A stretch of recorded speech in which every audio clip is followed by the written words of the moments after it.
Actually, I wanted to title this video The Beginning of the End for La Marzocco. Nice and sensational. It definitely would have gotten clicks, but I respect the brand way too much for that. The people working there and everything they've achieved for the entire coffee community as a whole.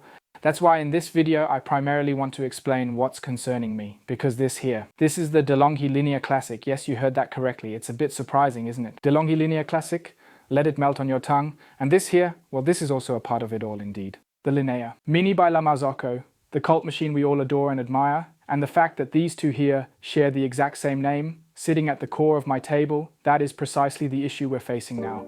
In this video, I explain why I, as someone who loves the brand La Marzocco, who has been observing it for years, who has even been to their factories, and who has studied law for several years, I am seriously concerned.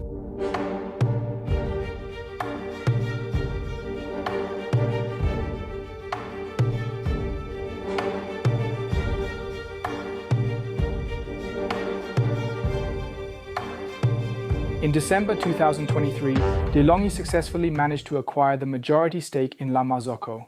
Not a merger, but a strategic investment holding 61%. I reported on it and wrote about it in detail, and you can find the relevant links provided below.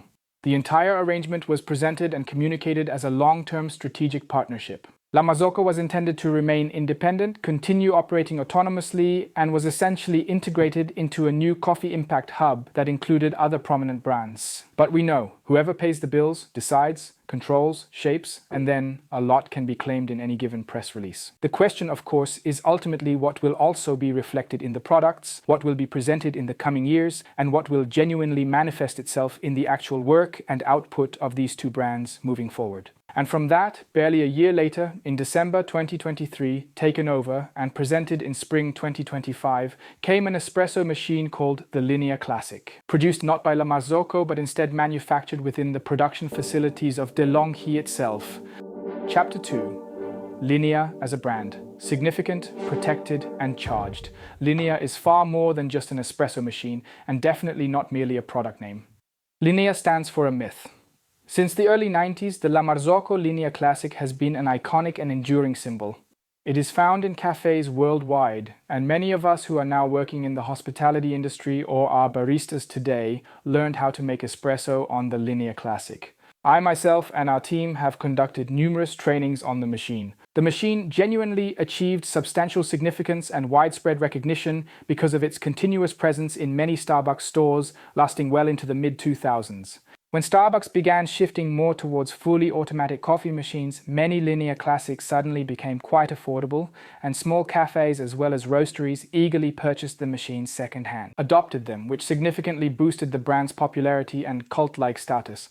Then in 2015, La Marzocco introduced the Linea Mini for home use, a dual-boiler espresso machine designed for enthusiasts. Proven La Marzocco quality, absolutely top-notch dual boiler, and yet more affordable than a GS3, and aesthetically of course in the Linea style, which for many at home felt a bit more elegant and refined compared to the thick, bulky GS3, which naturally has its own unique qualities as well.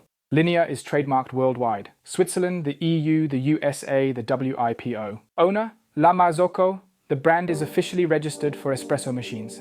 Chapter 3.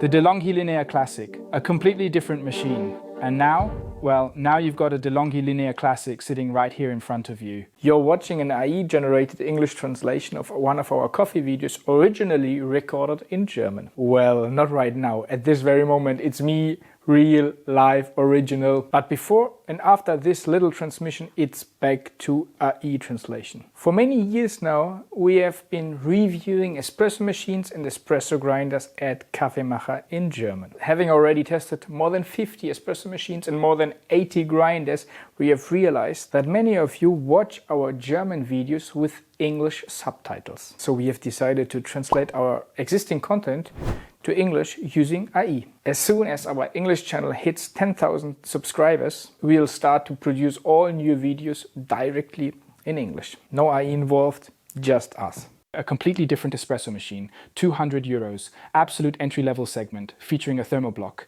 That might be a good machine, we'll still test it, but completely different in terms of expectations, in the concept, in the repairability, in the quality. No question, a completely different espresso machine. The La Marzocco Linea Mini, on the other hand, is an industry icon with a stainless steel boiler, dual boiler and PID. Control with temperature stability, with repairability up to anode and even further beyond.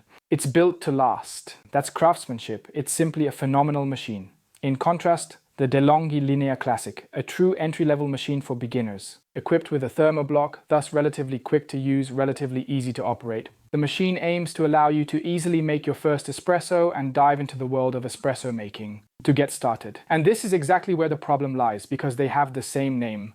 Yes, here it says DeLonghi on the front, here it says La Marzocco on the front, here it says Mini on the back, and here it says Classic on the back, where Linea Classic is exactly the La Marzocco flagship. La Marzocco's Linea has powered its Pro Series since 1990 for espresso machines.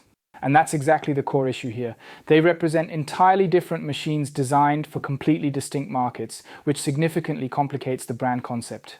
Into question, what happens when one single name simultaneously represents two entirely different levels of quality? On one hand, it fully embodies the essence of Florentine craftsmanship, while on the other, it's entirely defined by thermoblock-driven kitchen compactness. Then it loses its distinctiveness. I'll ask this quite directly. If I, as a young coffee lover today, buy a DeLonghi Linea Classic, will I still know in the future that the Linea Classic was originally a completely different kind of espresso machine? Or does it all just become unclear and blend together over time? And if it all blurs over time, what ultimately happens to the myth of the brand and the true essence of the original Linea Classic? Or Mini, Chapter 4. Brand dilution, a significant risk. In the fields of branding and legal matters, that's what's referred to as identity dilution. When the core of a brand is lost because it's used for different qualities, products, and target groups, it gradually weakens its identity and market value, ultimately diluting its strength and impact.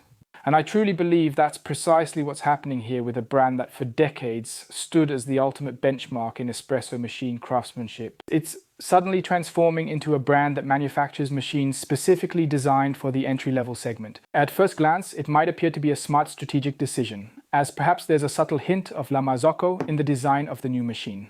We hope so, we want to hope so, but I believe in the long term it could have really fatal consequences. If the content and quality no longer align with a brand, then the brand itself suffers, and perhaps even the cult surrounding it takes a significant hit. Maybe some of you who purchased a La Marzocco Linea Mini for 5,000 euros are already asking yourselves, what's that supposed to mean exactly? Why is there now a DeLonghi entry-level machine with the cult name of my Linea? And I can clearly imagine the conversation where I excitedly share that I've bought a La Marzocco Linea Mini, and they casually reply, oh, they have that from DeLonghi now too, you know. Chapter 5. Can a third party step in here? Now comes a part I find legally very shaky or questionable. Exciting question. What if a third company unexpectedly decided to step in and interfere in the overall situation? Let's say Sage, Breville, or Gastrobrac. They might raise the point and argue, hold on a second. Now the prestige of a premium brand is being strategically utilized to enhance the appeal of a product in the entry-level market segment. That's misleading, isn't it? Could you sue over it?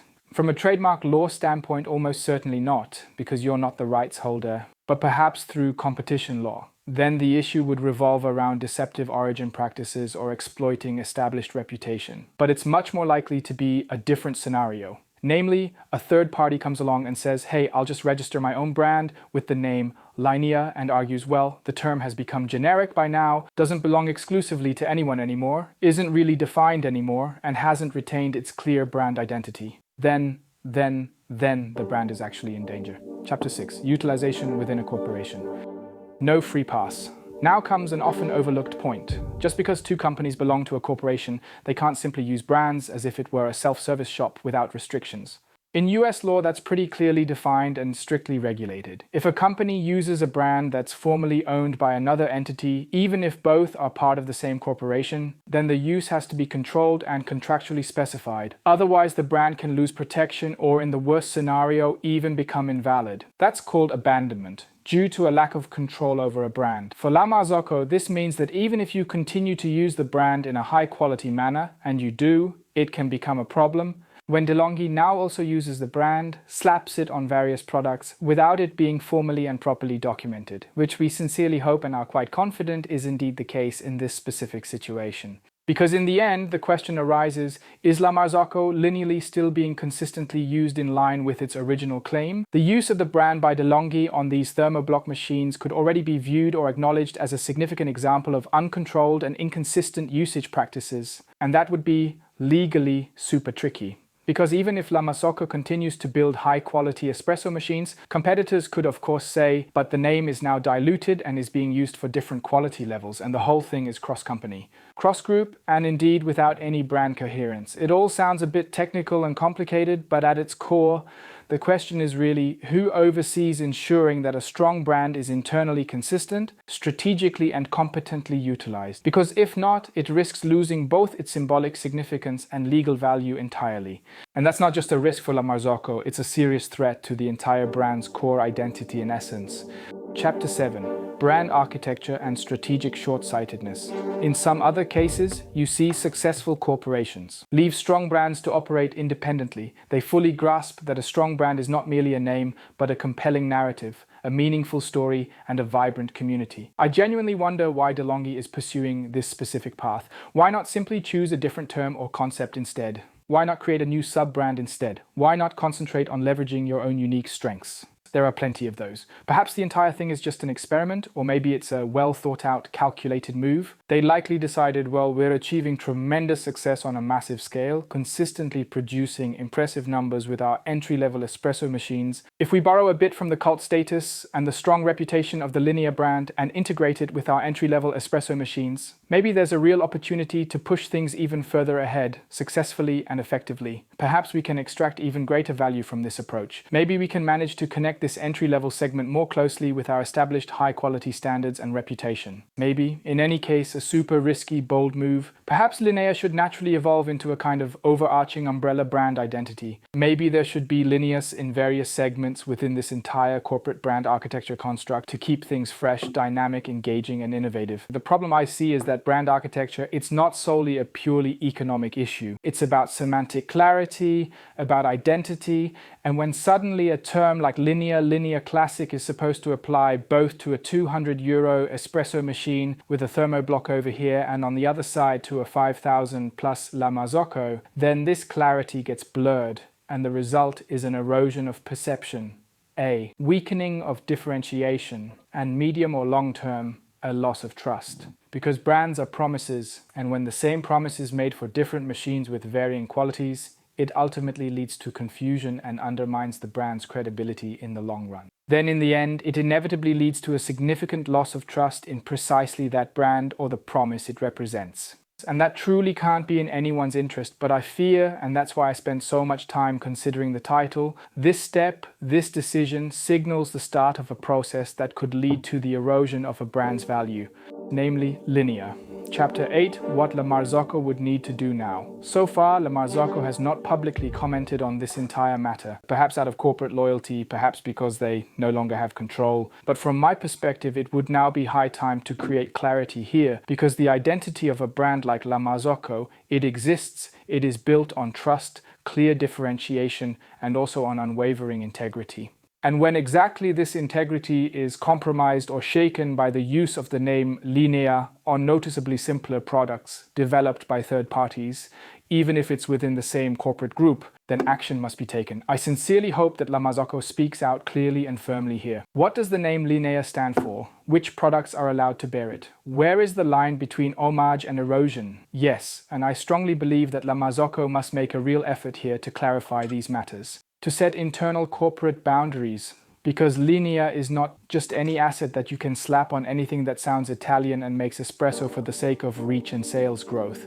Chapter 9, final words. I appreciate La Marzocco, the machine, the people. I've known some of them for 12, 13 years. They judged my first barista championships on a La Marzocco espresso machine. We had a GB5 Estrada, now we use a Linea Classic commercial machine. We have two GS3s, a Linea Micra, a Linea Mini. Because we appreciate the machine, people appreciate it because the machine is iconic, because the machine is superb, and because it also has a certain aura. It always had that aura. And I don't want that to disappear. I don't want it to fade into insignificance. And I don't want the brand to be hollowed out. Instead, I want it to keep being for the community exactly what it represents. I don't want it to disappear. That's exactly why I decided to create this clear video now, because there is a Linea Classic today from DeLonghi. And if we don't change our current direction now, then this could very well mark the beginning of the end for La Marzocco.